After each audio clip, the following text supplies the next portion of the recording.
ஆக மொத்தம் நேத்திக்கு ரிலீஸ் ஆன ப்ரோமோஸும் சரி, இன்னைக்கு ரிலீஸ் ஆன ப்ரோமோஸும் சரி, அது மட்டும் இல்லாம நேத்திக்கு நடந்த எபிசோட்லயும் சரி, பெரிய அளவுல வந்து பார்த்தீங்கன்னா, அர்ச்சனா அவர்கள வந்து பாராட்டி, சீராட்டி எதுவுமே கமல் சார் வந்து பேசல அப்படிங்கிறது தான் ஒரு உண்மையாக திகழ்கிறது அப்படிங்கிறதுல மாற்று கருத்து இல்ல. நம்ம ஒரு வீடியோவுல சொல்லியே சொன்னோம்.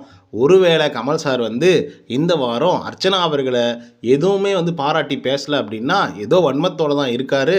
மாயா கேங்க்கு வந்து சப்போர்ட் பண்ண தான் போறாரு அப்படின்னு நான் வந்து சொல்லியிருந்தேன். ஸோ ஆனா அதே மாரி தான் வந்து பார்த்தீங்க அப்படின்னா, கமல் சார் வந்து பண்ணிட்டாரோ அப்படிங்கிற மாரி நான் யோசிக்கிறேன்.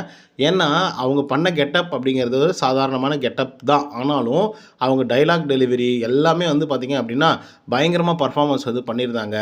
அத தாண்டி வந்து ஒட்டுமொத்த ஹவுஸ்மேட்ஸும் அவங்கலாம் வந்து பார்த்தீங்கன்னா, பெஸ்ட் பெர்ஃபார்மர் அப்படின்னு சொல்லிட்டு சூஸும் பண்ணாங்க. ஸோ இத வந்து பார்த்தீங்கன்னா, பெரிய அளவுல பேசவே இல்ல. ஏன் நான் இத வந்து பின் பாயிண்ட் பண்ணி சொல்றேன் அப்படின்னு பார்த்தீங்கன்னா, விஜய் வர்மா அவர்கள் வந்து நிக்சனுக்கு விட்டு கொடுத்தத வந்து ரொம்பவே வாழ்த்தி ஒரு 2, 3 நிமிஷம் பேசினார். அதுக்காகவே கன்டென்ட்டுக்காக. பட் அர்ச்சனாவ பத்தி கொஞ்சம் பெருசா பேசவே இல்லையோ அப்படிங்கிற மாரி யோசனைகள் வந்து இருக்கு. ஏன்? எதுக்கு? அப்படிங்கிற மாரி தோணுது. ஸோ இன்னைக்கு டாஸ்க் வந்து குடுத்துருக்காங்க. அதுதான் ப்ரோமோ 3ல வந்து பார்த்தீங்க அப்படின்னா காட்டப்பட்டிருக்கு. இந்த டாஸ்க் வந்து பார்த்தீங்க அப்படின்னா, அளவீடுகள் வச்சிருப்பாங்க. அந்த பை சார்ட் அப்படின்னு சொல்லுவாங்க இல்லையா?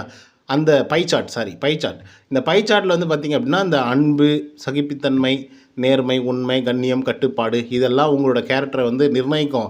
ஸோ நீங்க எவ்வளோ எந்தெந்த மதிப்பு எவ்வளோ வச்சிருக்கீங்க அப்படிங்கிறத நீங்களே ஃபில் பண்ணுங்க அப்படிங்கிற மாரி குடுத்துருக்காப்புல கமல் சாரு. இதில விசித்ரா மேம் வந்து பார்த்தீங்க அப்படின்னா, சார் எனக்கு ரொம்ப சகிப்புத்தன்மை அதிகமா இருக்கு. அண்ட் அத தாண்டி வந்து அன்புகள் வந்து இருக்கு அப்படிங்கிற மாரி வந்து சொல்லியிருக்காங்க. அப்படிங்களா? அப்படியா சொல்றீங்க? அப்படின்னு சொல்லிட்டு கமல் சார் கேட்குறாரு. நீங்க இப்படி சொன்னதுக்கு வந்து 2, 3 பேர் வந்து சிரிக்கிறாங்க. ஆனா நான் யாருகிட்ட சொல்ல மாட்டேன் அப்படின்னு சொல்லிட்டு மாயா அண்ட் பூர்ணிமாவ மாட்டி விடுற மாரி, கலாய்க்கிற மாரி வந்து சொல்லிட்டு இருக்காப்புல. அதுக்கப்புறமா வந்து பார்த்தீங்க அப்படின்னா, நம்ம விஷ்ணு வந்து என்னன்னா, எனக்கு அன்பு நெறைய இருக்கு சார். ஆனா காட்ட முடியல. அதே மாரி காட்டின இடம் வந்து பூர்ணிமா மட்டும் தான்.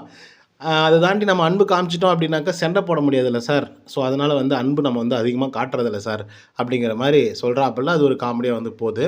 ஸோ, இந்த மாதிரி இந்த ஒரு டாஸ்க் வந்து குடுத்துருக்காங்க. இதில மாட்டுனது யார் அப்படின்னு பார்த்தீங்கன்னா, ரவீனா தான். ஏன்னா, நமக்கு இந்த வாரத்தில தெரியும். ரவீனாவ தான் டார்கெட் பண்ண போறாரு அப்படின்னு சொல்லிட்டு.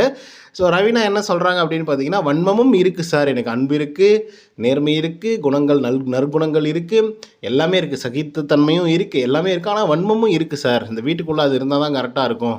அப்படிங்கிற மாரி அவங்களாவே வந்து பார்த்தீங்கன்னா, வாய குடுத்து மாட்டிக்கிறாங்க. மேபி அவங்க நேர்மையா சொல்லியிருக்காங்க.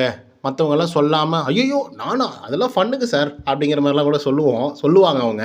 மாயா, பூர்ணிமாவெல்லாம் எல்லா தப்பும் பண்ணிட்டு. ஆனா இந்த பொண்ணு வந்து, "ஆமா சார் வன்மத்தோட தான் இருக்கேன். எனக்கு வன்மம் இருக்கு." அப்படிங்கிறத ஓப்பனா சொல்லிடுச்சு. ஆனா கமல் சார் வந்து அத எதிர்க்கிறாரு.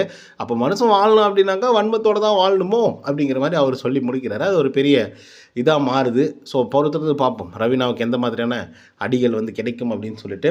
ஸோ இதான் இந்த ப்ரோமோ 3ல வந்து நடந்தது. ஸோ இதில உங்களோட கருத்துக்கள் என்ன அப்படிங்கிறத கமெண்ட்டில் தெரிவிக்கவும். இந்த வீடியோ உங்களுக்கு வந்து பிடிச்சிருந்தா லைக் அண்ட் சப்ஸ்கிரைப் பண்ண மறந்துறாதீங்க. நன்றி, வணக்கம்.